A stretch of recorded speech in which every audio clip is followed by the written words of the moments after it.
राधे राधे। जय श्री कृष्णा। नाग पंचमी को आप सभी को हार्दिक शुभकामनाएं। बहुत बहुत नाग पंचमी की बधाई हो। भगवान नाग शिव का प्रतीक है। शिव शंकर के गले की शोभा है नागदेव। नाग पंचमी इसलिए मनाई जाती है। नाग पंचमी के दिन एक गांव काल सर्प दोष और सांप भय से मुक्ति मिलती है। एक सेठ थे, उनकी एक पुत्री थी। प्रतिदिन उनकी माँ सुमति की माँ डेली नागों के लिए दूध गर्म करती। दूध गर्म करके ठंडा करके नागों को डेली दूध पिलाया करती थी। एक दिन उनकी पुत्री का सुमति जब बड़ी हुई धीरे धीरे, तो माँ का कार्य सुमति करने लगी। फिर दूध गर्म करके ठंडा करके और नागों को पिलाती। घंटी बजाती, सारे नाग आ जाते। आने के बाद सारे नाग दूध पीते। डेली यही करते चलता रहा। एक दिन सुमति के पिता ने सुमति की शादी कर दी। ये गांव था। उस गांव में उस गांव में उनके पिता अपनी पुत्री की शादी सुमति की देखने गए। उनके ससुर क्या जी वो मुखिया थे गांव के। उनके 7 पुत्र थे, 7 बहुएं भी थी। 7 बहुएं थी। उसमें से बड़ी बहू बहुत कठोर थी, बहुत चंचलता थी। और छोटी बहू बहुत नर्म विचार की और अच्छे दिल की थी। जब सावन का पर्व आया, बड़ी बहू बोली, छोटी बहू तुम मैके कैसे जाओगी? तुम्हारे ना माँ है, ना पिता है, ना भाई है। तुम तो जा नहीं सकती हो। बाकी सारे बहुएं मैके चली गई। ऐसा कहते हुए उसको वो बहुत उदास हुई। उदास होने के बाद जा कर के बाहर वृक्ष लगा था, उसी वृक्ष के नीचे बैठ गई और अपने नाग भाई को याद करने लगी कि हे भाई, आप आते भी नहीं हैं, दूध पीने भी नहीं आते। इसी देर में तो नाग वहाँ प्रकट हुए और बोले, सुमति देखो मैं आ गया, तुम्हारा भाई तक्षक हूँ। सुमति देखकर बहुत खुश हुई और खूब पकवान बनाकर अपने भाई की खूब आओ भगत की। फिर अपने भाई से कहने लगी, भैया आप ठीक हैं? और आप ठीक हैं? भाई बोला, हाँ बहन मैं ठीक हूँ, मैं तुम्हें लेने आया हूँ। ऐसा कहने पर उनके सास ससुर से कहा। सास ससुर बोले, उनका तो कोई भाई नहीं है। तो नाग देवता ने कहा, मैं भाई हूँ, बहुत दूर का मुँह बोला हूँ। मैं छोटे पर से ही बाहर था, अब मैं आया हूँ तो सोचा अपनी बहन को ले आऊँ। पर सावन चल रहा है, इसीलिए मैं सावन में अपने बहन को लेने आया हूँ। ऐसा कहने पर कि सास ससुर ने सुमति को भेज दिया तक्षक के साथ। थोड़ी दूर तक्षक चले। बोले, बहन आप मेरी पूँछ को पकड़े। तब आप नीचे चले। जैसे पूँछ को पकड़ा वैसे नाग लोग ले गए। नाग लोग में नाग माता भी थी।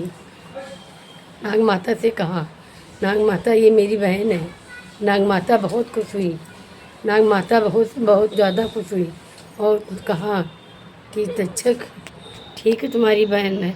नाग माता दूध ठंडा कर रही थी, तो बहन ने देखा कि भाई हमारे दूध पिएंगे। ठंडा करके दूध पिलाया एक दिन तक सुमति ने दूध गर्म किया और गलती से घंटी बज गई।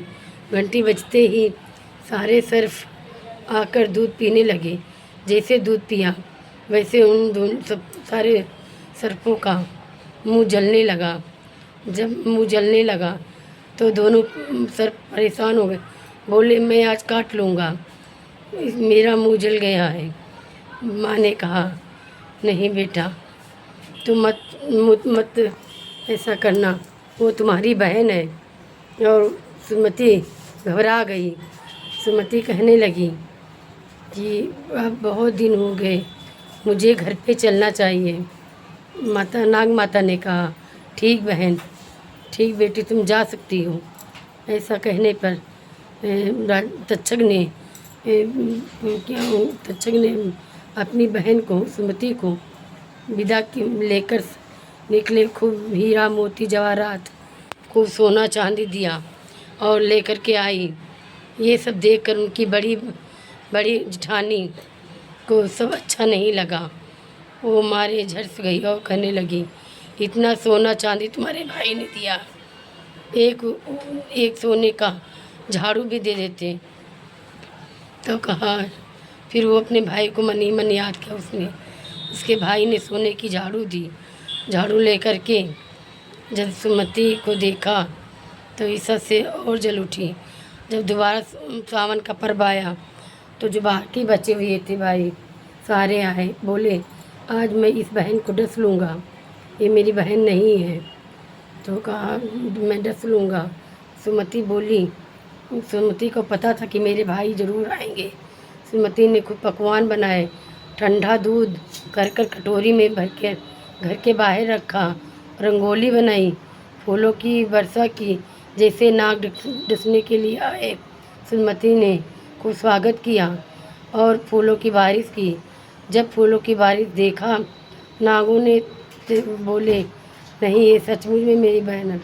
बोले भैया मुझसे गलती हो गई थी, जो मुझसे गरम दूध आपको दे दिया मैं क्षमा पात्र हूँ। भाई बहुत खुश हुई है। ऐसा देखकर भाई ने कहा सचमुच में से गलती हुई है। भाई वहाँ से एक हीरो का हार देकर चले गए। जब ये बात जिठानी को पता चली, जिठानी ने तुरंत पूरे गांव में फैला दी। जब गांव में ये बात पहुंची, गांव में सुनते ही रानी ने कहा कि सोने का हार मुझे चाहिए। राजा ने कहा ठीक है। तुरंत सेवकों को भेजा और बोला जाओ सोने का हार लेकर आओ। जैसे सोने का हार लेकर आए, उनकी सास ने डर के मारे सोने का हार दे दिया। उसके बाद तो फिर रोने लगी और मन ही मन अपने भाई को याद किया। भाई तक्षक आया, बोला बहन बोलो क्या परेशानी है, क्या चाहिए तुमको। बोले भैया मेरा हीरो का हार राजा लेकर के रानी के ले गए, रानी ना पहन पाए। मैं पहनूं तो हीरो का बन जाए और दूसरा कोई पहने तो सर्फ। भाई ने कहा ठीक बहन, जैसा आपने कहा वैसे ही होगा।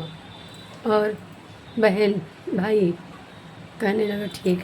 जब राजा रानी ने हीरो का हार पहना, हीरो का हार पहनते पहनते वो सर्प में बदल गया।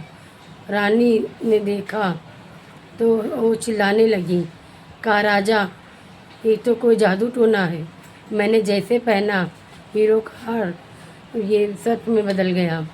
राजा ने कहा रानी को छोटी बहू को बुलाया जाए। राजा के सिपाही पहुँचे छोटी बहू को लेने के लिए। जब छोटी बहू पहुँची तो बोली, राजा ने कहा कि ये हार तुम गले में पहनो। जैसे छोटी बहू ने पहना वो हीरो का बन गया। तब कहा कि तुमने पहना था हीरो का बन गया, रानी ने पहना तो सर्फ, ऐसा क्यों छोटी बहू। सब लोगों ने कहा छोटी बहू ने जादू टोना किया है। फिर राजा बोले नहीं, छोटी बहू सारी बात मुझे बताएगी। छोटी बहू ने कहा मैं नाग लोग गई थी, मेरे भाई नाग हैं, मैं नाग लोग गई थी, मेरी माँ ने दिया था, मेरे भाइयों ने मुझे हीरो का हार दिया, तो इसीलिए वो नाग बन जाता। मतलब क्योंकि मैं तो भी से नाग पंचमी मनाई जाती है। लोग अपने घरों में ठंडा दूध नाग को पिलाया करते हैं, नागों को देते हैं, इसीलिए नाग पंचमी कही जाती है। सभी को जय ओम नमः शिवाय। नाग पंचमी की हार्दिक शुभकामनाएं। जितने मेरे यूट्यूब भाई बहन हैं, नए भी पुराने भी जुड़ने वाले भी, सभी को बधाई हो नाग पंचमी की। अगर ये कहानी अच्छी लगे तो मेरे वीडियो को लाइक कीजिए, सब्सक्राइब कीजिए, कमेंट कीजिए, ज़्यादा से ज़्यादा लोगों में शेयर कीजिए। हर हर महादेव।